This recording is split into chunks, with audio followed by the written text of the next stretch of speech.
You're standing in an ancient battlefield at dawn, the ground beneath your feet soaked with morning dew and something far more sinister. Across from you, barely visible through the rising mist, stands a figure that would make your blood freeze. In absolute terror. You think you're tough because you hit the gym 3 times a week. You think you understand warfare because you've played Call of Duty. You think your ancestors were just primitive people with pointy sticks. You're about to discover just how catastrophically wrong you are about everything. The Persian Immortal. Standing before you would dismantle your entire existence so efficiently that your death would be considered a mercy compared to the psychological destruction you'd endure in your final moments. Let me paint you the real picture of what these beings actually were. Because everything you think you know about ancient warriors is probably wrong, and the reality is absolutely terrifying. The Persian Immortals weren't just soldiers, they were the apex predators of human civilization, forged in the crucible of the most sophisticated military machine the ancient world had ever seen. The Achaemenid Empire, spanning from 550 to 330 BCE, created something that would make modern special forces look like playground bullies. These weren't the Hollywood barbarians you've been fed through movies and television. The Persian Empire was the most advanced civilization of its time, controlling 44% of the world's population at its peak. Their military technology, tactics, and training were centuries ahead of anything Europe would develop.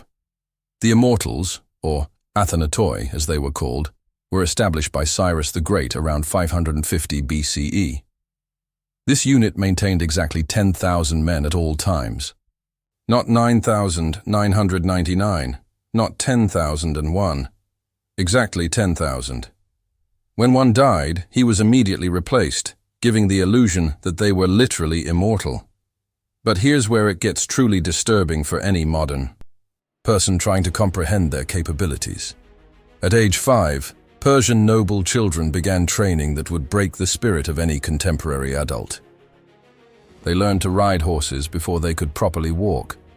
By age 7, they were shooting arrows with deadly accuracy while galloping at full speed. At 10, they were studying military strategy, mathematics, astronomy, and 4 different languages. Take Artaphernes, one of the most documented immortal commanders. Historical accounts describe this man as capable of staying awake for 72 hours straight during campaigns, making tactical decisions that required processing information from dozens of different sources simultaneously. His physical conditioning allowed him to march 40 miles in full armor, then engage in combat for hours without showing fatigue. Modern sleep deprivation studies show that after 36 hours without sleep, cognitive function drops by 40%. Yet Persian Immortals regularly operated at peak efficiency for 3 times that duration. The training protocols they underwent from childhood had literally rewired their brains and bodies to function beyond normal human limitations. Archaeological evidence from Persepolis reveals training weights that weigh over 200 pounds. These weren't decorative pieces. Teenage Persian warriors were lifting and maneuvering equipment that would challenge modern powerlifters. But they weren't just building muscle for show. Every ounce of strength was specifically designed for warfare efficiency. The weapons they carried would terrify you before they even used them. Each immortal carried a takabara, a battle axe with a blade that measured 8 inches across and weighed 12 pounds. In skilled hands, this weapon could split a human skull down to the jaw with a single swing. They also carried a 6-foot spear called a doru, perfectly balanced for both mounted and ground combat. But the most psychologically devastating weapon was their composite bow. Made from horn, wood, and sinew, these bows had a draw weight of 160 pounds. Compare that to modern Olympic archery bows at 45 pounds. Persian Immortals could draw, aim, and fire arrows with enough force to penetrate armor, at distances of 300 yards while riding a horse at full gallop. Studies conducted on preserved Persian arrows show impact forces equivalent to modern handgun bullets. These men were basically walking artillery units with the accuracy of snipers and the mobility of cavalry. Their armor wasn't the crude metal you see in movies. Persian metallurgy was so advanced that they created scale armor from thousands of individual bronze plates, each one precisely fitted and flexible enough to allow full range of motion. The complete armor set weighed 42 pounds, but distributed the weight so efficiently that immortals could sprint, climb, and fight for hours without fatigue. Contemporary Greek accounts, written by their enemies, describe Persian immortals as demons clothed in bronze, who moved like shadows and struck like lightning. These weren't exaggerations for dramatic effect. These were terrified military reports from soldiers who had faced them in battle and lived to tell about it. The Battle of Thermopylae, which Hollywood turned into a story about 300 heroic Spartans, conveniently ignores the fact that the Persian immortals were systematically dismantling Greek forces across multiple fronts simultaneously. While the Spartans were making their famous last stand, 10,000 immortals were conquering entire Greek city-states with such efficiency that most surrendered without fighting. But perhaps the most disturbing aspect of their capabilities was their psychological warfare techniques. Persian immortals didn't just defeat enemies physically, they broke them mentally before the fighting even began. They would arrive at battlefields in perfect formation, 10,000 men moving as a single organism. Their bronze armor would reflect sunlight in coordinated flashes, creating a visual display that reportedly could be seen from 20 miles away. The sound of their synchronized marching could be heard for hours before they appeared on the horizon. Enemy soldiers would often flee before the first arrow was fired. Not because they were cowards, but because human beings have an instinctive recognition of apex predators. Your ancestors' survival depended on knowing when they were outmatched.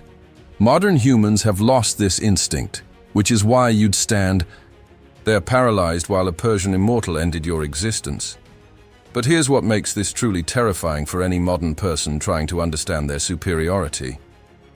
While you spend your days staring at screens, worrying about social media likes, and struggling to focus on tasks for more than 20 minutes, Persian immortals underwent mental conditioning that would shatter your psychological foundations.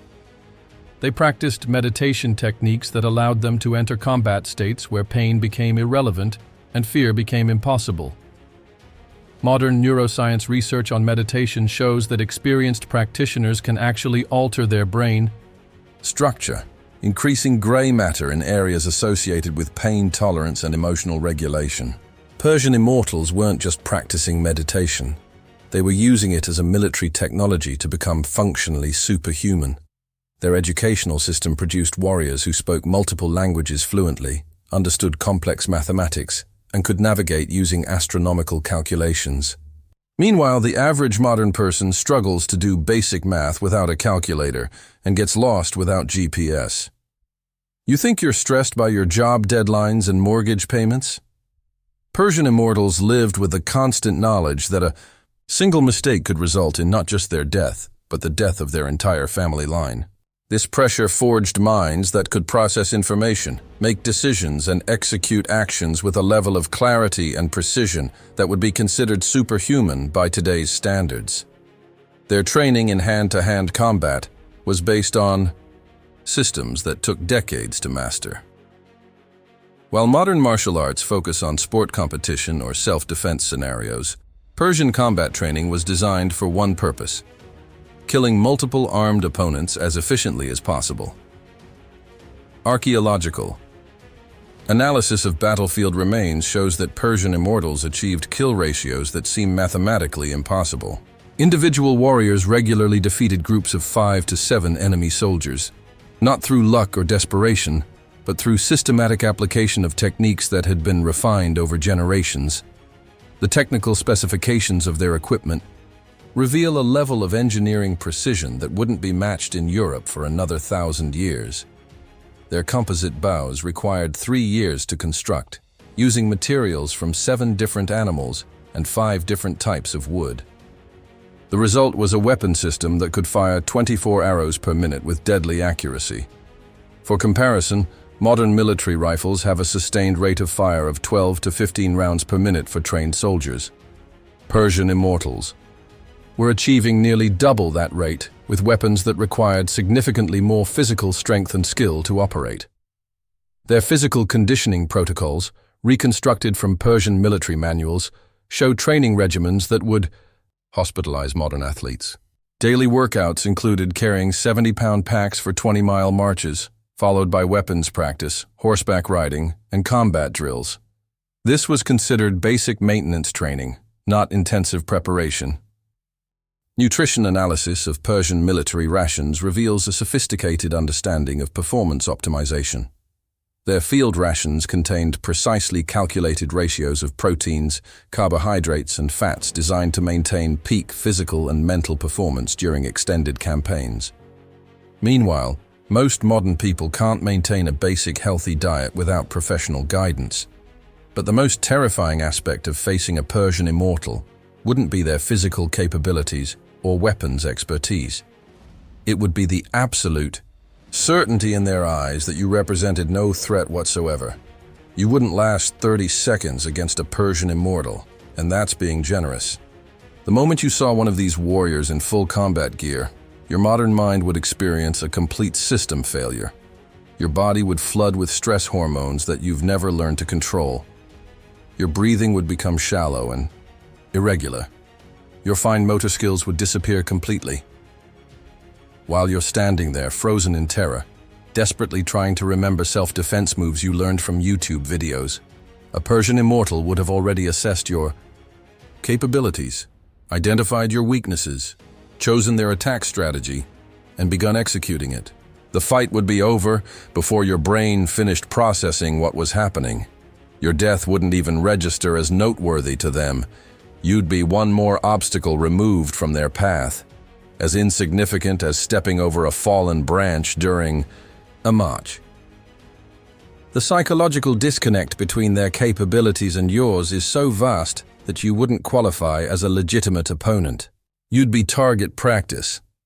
So the next time you're feeling confident about your toughness because you can deadlift twice your body weight or because you've taken a few self-defense classes, remember this terrifying truth. You're not even a shadow of what human beings were capable of becoming when survival depended on absolute excellence. The Persian Immortals represent the peak of human warrior development, and you represent what happens when civilization makes survival so easy that we forget what we're truly capable of becoming. You're standing face to face with the ultimate evolution of human combat capability, and the distance between what you are and what they were is a chasm so wide that crossing it would require abandoning everything you think you know about strength, courage, and human potential.